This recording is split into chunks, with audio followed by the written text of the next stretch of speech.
साहब, क्या लग रहा है आपको? पूरे राजस्थान घूम लिए, पहले तो राजस्थान की क्या स्थिति है? राजस्थान में बहुत अच्छा प्रचार हमारा रहा है। पहले चरण में हमारे लगभग सभी सीटों पे कांग्रेस पार्टी को बहुमत मिलेगा और ये एक बदलाव का चुनाव है। ये इलेक्शन है, ये इलेक्शन फॉर चेंज है और 4 महीने से सरकार बीजेपी के राजस्थान में है, तो बहुत ज़्यादा इम्प्रेशन जनता पे नहीं छोड़ पाए हैं और 10 साल से बीजेपी सरकार दिल्ली में है। राजस्थान के लिए कुछ उन्होंने खास किया नहीं। 2 बार पूरा बहुमत मिला राजस्थान में, 25 के 25 सीट जीते, फिर भी कुछ ज़्यादा योगदान प्रदेश के विकास में नहीं दे पाए। तो अब लोग हमारी पार्टी को, हमारे कैंडिडेट्स को, हमारे मैनिफेस्टो को उसको पसंद कर रहे हैं और मुझे लग रहा है कि ये जो इंडिया गठबंधन है, हम लोग बहुमत हमारे को मिलेगा 4 जून को जब मत करना होगा। लेकिन आप देश भर के अंदर आपने कई रैलियाँ भी की, पूरे देश में जो बीजेपी 400 पार का नारा दे रही है, दूसरा जो जिस तरीके की मोदी लहर की बात की जा रही है, कितना असर है और आपको क्या लगता है कि इस बार इंडिया गठबंधन कहीं नज़र आ रहा है? मुझे तो कोई लहर दिखी नहीं। मैं देश के कई कोनों में गया हूँ, अनेक सभाओं को संबोधित किया है। सब लोग अकाउंटेबिलिटी चाहते हैं, 10 साल की रिपोर्ट कार्ड पर चर्चा चाहते हैं। जो वादे किए किसान आमदनी दुगनी करने का, नौजवानों को रोज़गार देने का, महंगाई को ख़त्म करने का, वो तो हुआ नहीं, बल्कि संस्थाओं को कमज़ोर करने का काम किया, मुख्यमंत्री को जेलों में डालने का काम किया, कांग्रेस के खातों को सील करने का काम किया, विपक्ष के 150 सांसदों को सस्पेंड करने का काम किया। तो ये बहुमत जो लिया था भाजपा ने, वो जनसेवा के लिए दिया था। जन कल्याण की जो योजना है वो तो लगा ही नहीं और एक तानाशाही रवैया अडॉप्ट किया, उसको भी लोग नापसंद कर रहे हैं और मुझे लग रहा है कि जो हमारा जो ऑल्टरनेट है उसको लोग ज़्यादा पसंद करेंगे।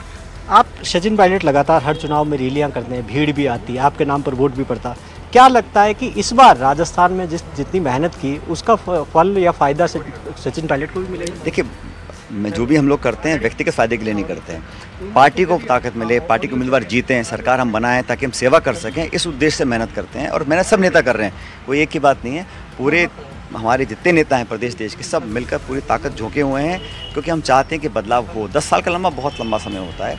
राजस्थान में भी यहाँ पिछली बार हम एक भी सीट नहीं जीत पाए थे, इस बार यहाँ बहुत बड़ा बदलाव होगा और अधिकांश सीटों पर कांग्रेस पार्टी जीतेगी। क्या संख्या बता सकते हैं देश भर में अब की बार INDA गठबंधन की कितनी सीटें आ जाएगी? कांग्रेस की ये जो खेल है ना आंकड़ों का दावे करने का, 300, 400, 500, 600, इसमें कोई दम नहीं है।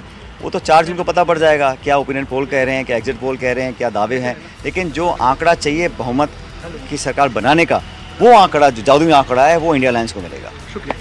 तो ये सचिन पायलट हमारे साथ है और सचिन पायलट कह रहे हैं कि इंडिया गठबंधन मजबूत स्थिति में होगा। संख्या कितनी होगी वो उस पर बात नहीं करेंगे।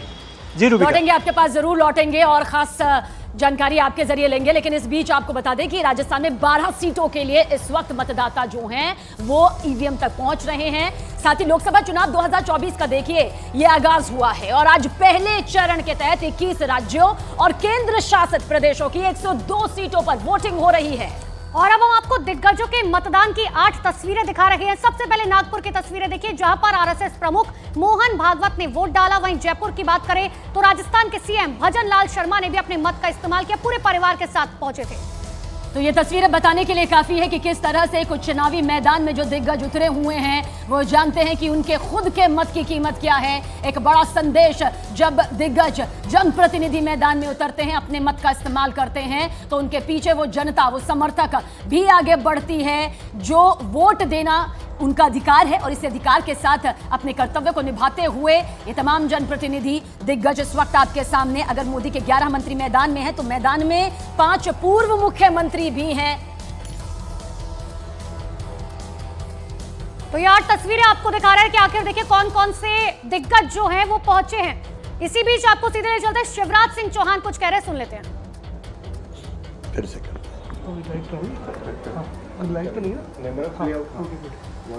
मैं सौभाग्यशाली हूं, भारतीय जनता पार्टी ने, प्रधानमंत्री जी ने, राष्ट्रीय अध्यक्ष जी ने मुझे विदिशा की जनता की सेवा करने का फिर एक बार अवसर दिया है।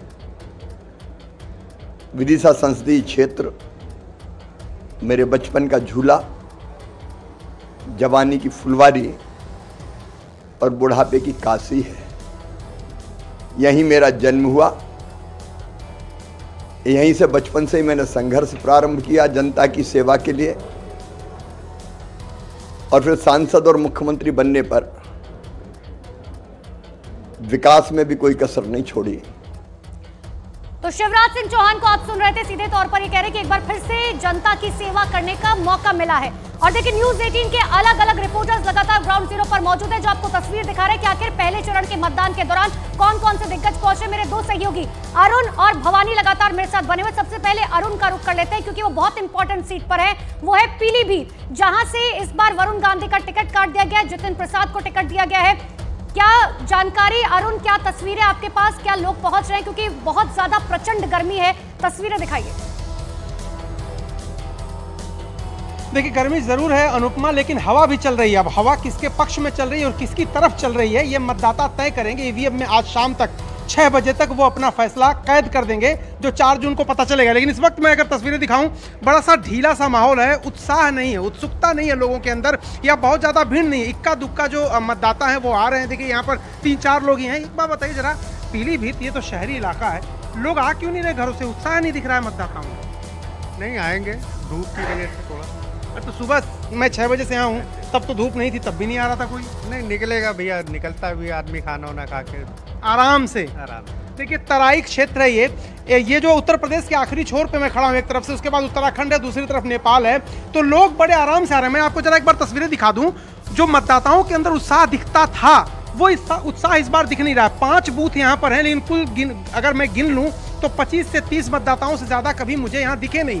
तो सवाल सिर्फ ये है कि ये हवा तो चल रही है, लेकिन मतदाताओं के अंदर वोट देने को लेकर उतना उत्साह नहीं इस बार। तो अब वो किसके लिए नुकसानदायक और किसके लिए फायदेमंद है, ये तो 4 जून को पता चलेगा। लेकिन गर्मी जरूर है, लोग आ रहे हैं, धीरे धीरे घरों से निकल रहे हैं, लेकिन लाइनें नहीं लगी हुई हैं यहाँ पर। कम से कम पीलीभीत के हर बूथ का ही हाल है। और एक जिम्मेदार चैनल होने के नाते पूरी जिम्मेदारी के साथ हम आपसे ये अपील भी करते हैं कि अगर विकास की धूप देखनी है तो आज की धूप को दरकिनार कर दीजिए, अपने मत का इस्तेमाल करिए। आप प्रधानमंत्री चुनने जा रहे हैं, आपका एक एक वोट देश के विकास में अपनी भूमिका निभाएगा। बहरहाल उत्तराखंड के सीएम पुष्कर सिंह धामी और राजस्थान के सीएम भजन लाल शर्मा ने वोट डालने के बाद लोगों से मतदान की अपील की है। मैं सबसे अपील करता हूं कि पहले मतदान करें और उसके बाद जलपान करें। मैंने भी अभी देखा आपने जलपान किया है आपके सामने ही, तो मैं सबसे अनुरोध करता हूं कि सभी लोग कोई भी ऐसा रहना नहीं चाहिए कि जो मतदान न करे। सबको इस लोकतंत्र के महापर्व में भाग लेना है, ये हमारे लिए बहुत आवश्यक है। 5 सालों में एक बार हमको सरकार चुनने का अवसर मिलता है और ऐसी सरकार चुननी है जो देश दुनिया के अंदर भारत का मान सम्मान तेजी से बढ़ रहा है, उसको और मजबूती देनी है। सशक्त भारत के संकल्प को मजबूत करना है। मोदी जी को तीसरी बार देश का प्रधानमंत्री बनाना है। इसलिए समस्त उत्तराखंड वासियों से मैं अपील करता हूं कि ऐतिहासिक मतदान करें। ये लोकतंत्र का महापर्व है, इसमें सभी बढ़ चढ़ के हिस्सा लें, मतदान अवश्य करें। ये लोकतंत्र को मजबूती, आपका मतदान लोकतंत्र को मजबूती प्रदान करेगा, हमारे राष्ट्र को मजबूत करेगा। और हमारा जो मतदान है वो मतदान इस देश की मजबूती और देश को आगे बढ़ाने का काम करेगा।